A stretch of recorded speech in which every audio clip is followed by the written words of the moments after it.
Hello everyone, आज आप लोगों से इस वीडियो में एक बहुत पॉपुलर हो चुके स्किन केयर कंपाउंड के बारे में बात करने जा रहा हूँ जिसका नाम है रेटिनॉइड। रेटिनॉइड फिलहाल बहुत बूम पे चल रहा है, लेकिन ये कोई न्यू कंपाउंड नहीं है स्किन केयर ट्रीटमेंट्स में। रेटिनॉइड बहुत लंबे समय बहुत पहले से यूज़ किया जा रहा है और ये सबसे ज़्यादा स्टडीड कंपाउंड में से एक है जिस पे बहुत ज़्यादा लंबे समय की बहुत ज़्यादा स्टडीज़ अवेलेबल है।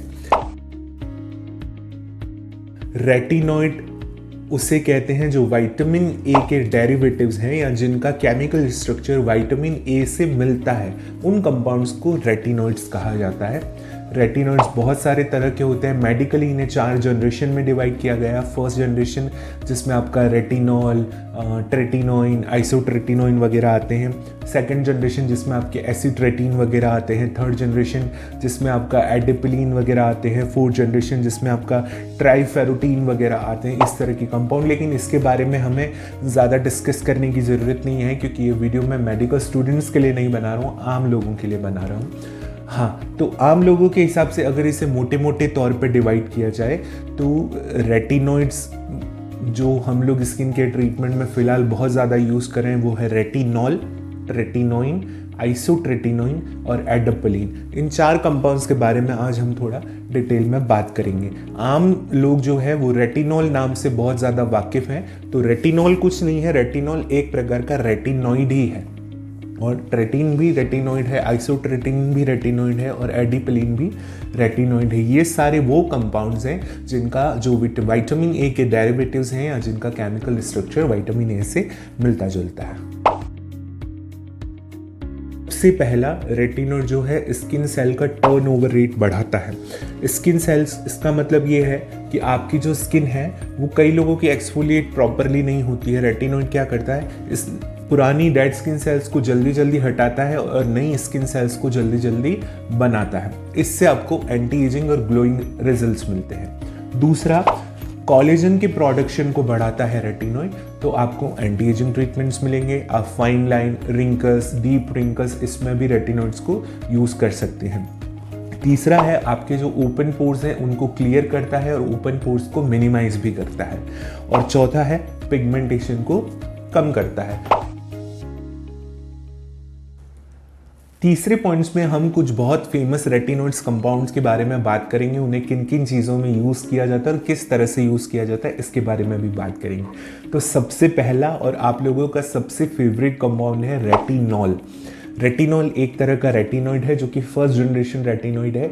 ये सबसे लो पोटेंसी का रेटिनॉइड है और इसलिए इसे यूज़ करने के लिए आपको डॉक्टर के प्रिस्क्रिप्शन की जनरली ज़रूरत नहीं होती है। ये ओवर द काउंटर प्रोडक्ट है। आप मेडिकल स्टोर पे जाकर इसे खुद ही बाय करके लगाना शुरू कर सकते हैं। लो पोटेंसी रेटिनॉइड है तो आप हल्के फुल्के पिगमेंटेशन और हल्के फुल्के फाइन लाइंस में से यूज़ कर सकते हैं। अगर आप 30 क्रॉस कर रहे हैं और अपने चेहरे पर फाइन लाइंस देख रहे हैं और एजिंग का हल्का फुल्का इफेक्ट देख रहे हैं तो आप रेटिनॉल से स्टार्ट कर सकते हैं अपना ट्रीटमेंट करना। हालांकि इसको किस तरह से लगाना है ये हम सबसे एंड में डिस्कस करेंगे, लेकिन retinol is a very good option for treating the fine lines which is just starting and हल्के फुल्के पिगमेंटेशंस में। सेकेंड कंपाउंड है हमारा ट्रेटिनोइन। ट्रेटिनोइन जो है वो प्रिस्क्रिप्शन रेटिनॉइड है। आपको बिना डॉक्टर के प्रिस्क्रिप्शन के ट्रेटिनोइन नहीं मिलेगा या नहीं खरीदना चाहिए। ये रेटिनॉल से थोड़ा ज़्यादा इफेक्टिव है। ट्रेटिनोइन जो है वो सबसे ज़्यादा एक्ने में यूज़ होता है। थोड़े डीप रिंकल्स में हम इसको यूज़ करते हैं और थोड़े ज़्यादा डार्क स्पॉट्स में हम यूज़ करते हैं। ट्रेटिन के कारण हल्का फुल्का रेडनेस हो सकती है, आपकी स्किन के इरिटेशन भी हो सकता है, इसलिए ट्रेटिनोइन जो है उसको आप कभी भी खुद खरीद के नहीं लगाते हैं। डॉक्टर से कंसल्ट करके डॉक्टर इसको प्रिस्क्राइब करता है तभी ये आपको मेडिकल स्टोर्स पे मिलता है। डॉक्टर्स का सबसे फेवरेट कंपाउंड एडापिलीन है। एडापिलीन को हम लोग मॉडर्न रेटिनॉइड भी बोलते हैं क्योंकि हाल फिलहाल में इस पर बहुत ज़्यादा रिसर्चेज हुई हैं और बहुत इफेक्टिवली हम लोग इसे यूज़ कर रहे हैं। हम खास तौर पर एडापिलीन को एक्ने ट्रीटमेंट्स में बहुत यूज़ करते हैं, टॉपिकली ज़्यादा यूज़ करते हैं। डिफरेंट कंसेंट्रेशन आती है इसकी, लेकिन एडापिलीन भी ओवर द काउंटर ड्रग नहीं है, डॉक्टर के प्रिस्क्रिप्शन के साथ ही आपको मिलता है। चौथा, जिसके बारे में आप लोगों ने बहुत ज़्यादा सुना है, आइसोट्रेटिनोइन। आइसोट्रेटिनोइन एक ओरल रेटिनॉइड है और ये बहुत ज़्यादा सिस्टिक एक्ने, बड़े बड़े एक्ने जिसमें पस भर रहा है, उन सारी चीज़ों में इसका ज़्यादा यूज़ किया जाता है। आइसोट्रेटिनोन के बारे में मैं आप लोगों से थोड़ा डिटेल में बात करना चाहूँगा। आइसोट्रेटिनोन क्योंकि ओरल ड्रग है, आप इसे ले रहे हैं, ये आपकी ऑयल ग्लैंड्स को श्रिंक करता है, इसलिए आपकी स्किन में ड्राइनेस हो सकती है, इरिटेशन हो सकते हैं, रेडनेस हो सकती है। प्रेग्नेंट वुमेन या जो प्रेगनेंसी की प्लानिंग कर रहे हैं, ऐसी फीमेल को आइसोट्रेटिनोन बिल्कुल नहीं लेना है। और ये प्रैक्टिस बहुत ज़्यादा आप लोग यूज़ करते हैं, मेडिकल स्टोर पे जाते हैं, सीधा आइसोट्रेटिनोन की टैबलेट्स खरीदते हैं। और मैंने अक्सर गाँवों में भी ये प्रैक्टिस बहुत देखी है, जो भोला छाप डॉक्टर होते हैं वो बिना जाने लड़कियों को आइसोट्रेटिनोन ड्रग प्रिस्क्राइब करते हैं, जबकि उन्हें सिस्टिक एक्ने या नोडुलर एक्ने है ही नहीं। ग्रेड 1 एक्नेज में, ब्लैक हेड्स के लिए भी वो लोग आइसोट्रेटिनोन प्रिस्क्राइब कर देते हैं, जो कि बहुत गलत प्रैक्टिस है। आइसोट्रेटिनोन को आपको प्रॉपर डॉक्टर से कंसल्ट करके ही स्टार्ट करना चाहिए। इसे स्टार्ट करने के तरीके हैं जो डॉक्टर आपको समझाएंगे। इसके साथ बहुत सारी प्रिकॉशंस भी होती हैं जो आपको फॉलो करनी होती है। तो आप कभी भी खुद से आइसोट्रेटिनोन को यूज़ नहीं करना है।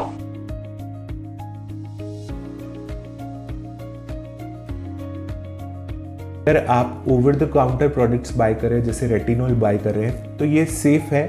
हालांकि इसके भी कुछ साइड इफ़ेक्ट्स हो सकते हैं, लेकिन फिर भी ये बिगिनर फ्रेंडली कंपाउंड है। अगर आप जस्ट रेटिनॉल स्टार्ट कर रहे हैं तो आप इससे स्टार्ट कर सकते हैं। आपको जब स्टार्ट करना है तो ऐसे नहीं कि बहुत सारा रेटिनॉल ले लिया और आपने फेस पे लगाना शुरू कर दिया। बिल्कुल पी साइज अमाउंट लेना है पूरे फेस पे अप्लाई करने के लिए, बहुत कम अमाउंट से स्टार्ट करना है। स्टार्ट में आप इसे वीकली 4 to 5 टाइम्स अप्लाई कर सकते हैं और उसके बाद धीरे धीरे इसकी डोजेस को बढ़ाकर भी यूज़ किया जा सकता है। एक बात जो है, अगर आपको रेटिनो से इरिटेशन हो रहा है, रेडनेस हो रही है, तो आप इसे मॉइस्चराइज़र के साथ में यूज़ कीजिए। पहले आप इसकी फेस पे मॉइस्चराइज़र लगाइए और उसके बाद में पी साइज रेटिनॉल को अपने फेस पर अच्छे से लगाएं। अगर आपको कोई रेडनेस नहीं हो रही है, कोई इरिटेशन नहीं हो रही है, तो आप पहले रेटिनॉल लगा करके बाद में भी मॉइस्चराइज़र लगा सकते हैं।